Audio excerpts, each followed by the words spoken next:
हमारा मैं मेलवासी जवाब सिंह वर्मा मेलवासी से आया हूँ। समोंगर होते हुए मेरा नारायणगंज में जल भरा हुआ है। पानी कहाँ से कहाँ तक भरा हुआ है? समोंगर घाट से लेके बाबा मुंशीदास तक ये सारा क्षेत्र सब में बाजरा की फसल, गोभी की फसल, धनी सब नष्ट हो गई है। ये जो पानी आ रहा है यहाँ से यमुना नदी कितने किलोमीटर कम से कम 4-5 किलो दूर है यहाँ से। हाँ, पानी की चपेट में कितने गांव, कितनी जमीन आ चुकी है, इसका जानकारी दे सकते हैं आप? कम से कम 100-200 बीघा जमीन बाजरा, गोभी, धनी सब नष्ट हो गई है। किसानों की सबसे ज़्यादा जमीन गोभी और धनी की सबसे ज़्यादा है। सर ये तो कंफ्यूज है, मैं बताता हूँ आपको। भुज बोलते हैं, तनौरा बोलते हैं, नूरपुर बोलते हैं, मेरा नारगंज बोलते हैं।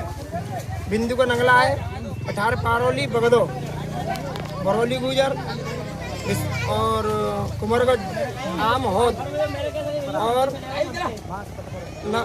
पीपरा वो है, पीपरा है, जमुनी, यानी कुल मिला के मुंशीदास बाबा का मंदिर है वहाँ पे ऊपरी साइड में। जो जितने 10-12 गाँव अतगा थे सारे चपेट में। और जमीन तो ये समझ लो इस बाढ़ से हजारों एकड़ की हिसाब से जमीन नष्ट हुई है।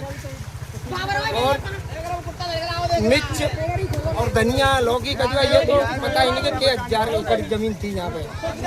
आधी जमीन चली गई बाजरा की और हरी सब्जी की। यहाँ पर शासन प्रशासन कोई आया, कोई अधिकारी, कोई अधिकारी आया हुआ? शासन प्रशासन आते हैं, वो अभी तो कुछ नहीं बोल रहे हैं, अभी तो सिर्फ देख के चले जाते हैं। उसमें इतना ही होता है उनका कि बच्चों को हटाओ और ऊपर पहुंचो। इस वजह से इसकी कोई बैरिकेडिंग वगैरह लगाई हो जिसकी कोई किसी की जान माल की हानि ना हो?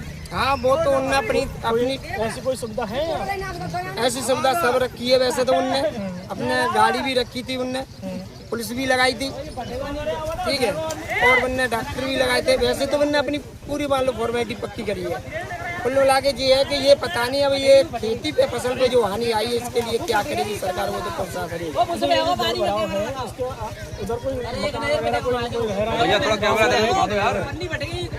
ये मकान पहले थे, ये खेतन में ही बने थे रोड के सारे ही, तो वो जा चुके हैं। 3-4-5 मकान होंगे शायद, वो जा चुके हैं। ठीक है।